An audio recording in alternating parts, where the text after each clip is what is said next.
అందరికీ నమస్కారం అండి. శైలజ వినిపించే కథల ఛానల్కు స్వాగతం.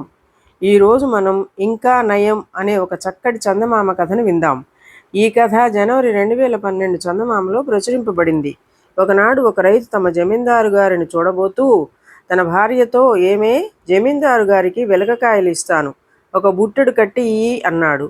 ఆయనకు వెలగకాయలెందుకు, అత్తిపళ్ళు బాగా కాశాయి, తీసుకుపోయి ఇస్తే తింటాడు అని రైతు భార్య ఒక బుట్ట నిండా అత్తిపళ్ళు పెట్టి భర్తకు ఇచ్చింది. రైతు జమీందారు గారి దర్శనం చేసుకోవడానికి వెళ్ళేసరికి జమీందారు గారు వరండాలో కుర్చీ వేసుకుని కూర్చుని ఉన్నారు. అత్తిపళ్ళ బుట్టను జమీందారు గారి పక్కనే పెట్టి రైతు చేతులు కట్టుకుని ఎదురుగా నిలబడ్డాడు. జమీందారు బుట్టపై మూత తీసి అత్తిపళ్ళు చూసి ఒక పండు తీసి గురిగా రైతు తల మీద పడేట్టుగా విసిరాడు. అత్తిపండు తలపై పడగానే రైతు ఇంకా నయం అనటం జమీందారు గారికి ఆశ్చర్యం కలిగించింది.